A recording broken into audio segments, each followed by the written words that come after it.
The day the monitors went quiet was the day everyone realized how close the end truly was. Fluorescent lights hummed like distant insects, machines blinked in tired rhythms, and behind a pane of cold glass, a woman lay still in a hospital bed, her breath thin as a thread. Outside that room, a dog in borrowed blue fabric lifted his paw to the window as if memory itself could cross through glass. He had once been counted as unwanted, scheduled for disappearance, and now he waited there, steady and watchful, as if the world owed him one last chance to give something back. If you believe in kindness, second chances, and the quiet miracles that change lives, take a moment right now to like this video, share it with someone who needs hope, comment with your thoughts, and subscribe to the channel. Stories like this exist because compassion does. She had found him on a gray afternoon when the shelter smelled of bleach and rain-soaked fur. The rows of cages were a chorus of anxious eyes, tails tapping metal, and the low ache of waiting. She was already carrying her own weight that day, a weight pressed into her shoulders by years of loss and the slow erosion of dreams she once thought permanent. Her name was Mara, and she had learned how to walk forward without expecting much in return. When she stopped at his kennel, it was not the loudest bark that reached her. It was the stillness. A large shepherd mix sat back on his haunches, ears alert but body calm, eyes deep with a question that did not beg. The tag on his gate listed him as older, surrendered, behavior unknown. He had been there too long. Mara did not see a problem. She saw a mirror. A creature who had loved once, lost once, and learned to wait. The paperwork was thin, the warnings gentle but persistent. He might be difficult. He might be too much. She signed anyway, her pen moving like a promise. She named him Atlas, because he looked like he had been carrying the sky for a long time. The first weeks were not easy. Atlas paced at night, startled by sounds that were not there, his sleep broken by memories he could not explain. Mara worked days and studied nights, her finances tight, her body already whispering warnings she ignored. She had learned how to minimize pain by outrunning it.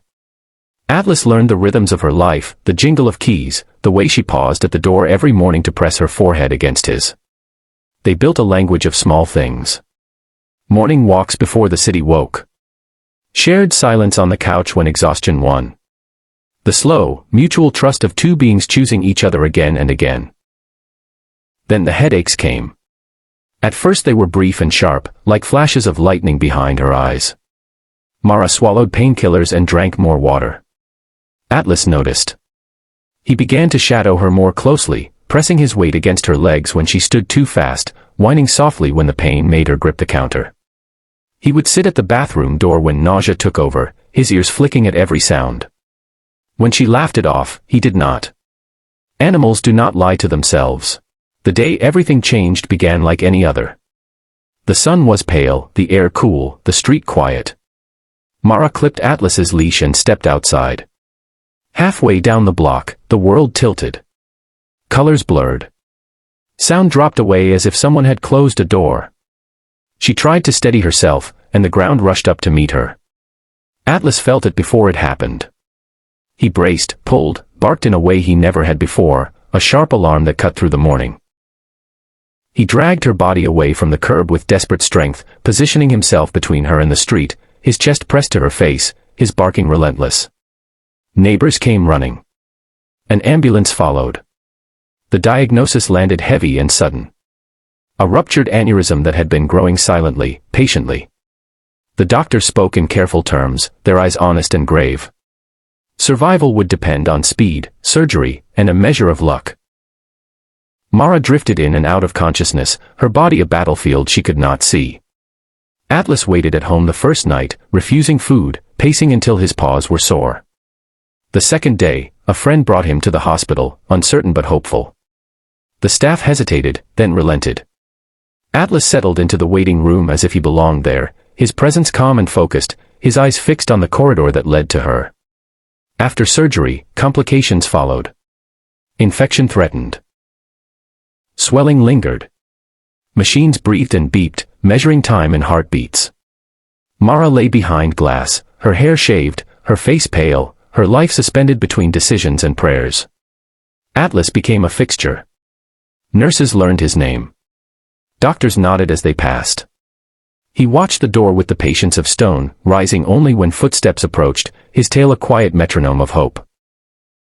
When they finally allowed him into the room, dressed in a cap and scrubs too big for his frame, he moved with reverence.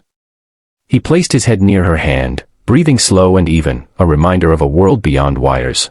Recovery was a long road paved with setbacks. Mara had to relearn balance, memory, trust in her own body. There were days she cried from frustration, days she slept through hours meant for progress. Atlas became her anchor. He nudged her awake for therapy, lay beside her during exercises, celebrated small victories with gentle enthusiasm. When fear surged, he pressed close, his warmth steady, his presence a promise that she was not alone. The doctors spoke of outcomes and statistics, but the nurses saw something else. They saw a patient who fought harder when a dog watched, who smiled when pain tried to steal everything else. Weeks turned into months.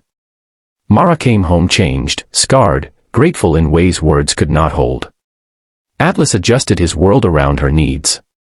Walks were slower, naps longer, meals more deliberate. He learned the sound of her alarms and the smell of her medications. She learned how to listen to her body, how to ask for help, how to accept the gift she had once given without expectation. Together they rebuilt a life that fit who they were now. Near the end of the year, Mara returned to the shelter. This time she did not walk the rows with the ache of recognition. She volunteered. She told stories to anyone who would listen, stories about a dog who saved her life because she had saved his. Atlas sat beside her, older now, his muzzle touched with gray, his eyes still deep and steady. The cages seemed less heavy when he was there. Hope has a way of spreading when it has a face. If this story is touching your heart right now, please take a moment to engage with this video. Your likes, shares, and comments help these stories reach people who need them most. Mara never claimed miracles. She spoke of timing, instinct, and the quiet power of care. But on some nights, when the city fell silent and Atlas slept with his head on her feet, she felt the truth settle gently into place. Love, once given, does not disappear. It circles back, patient and determined, waiting for the moment it is needed most. Before this story ends, leave a comment below with a single word that kindness means to you. Because somewhere, in a shelter or a hospital hallway, a second chance is waiting to save a life.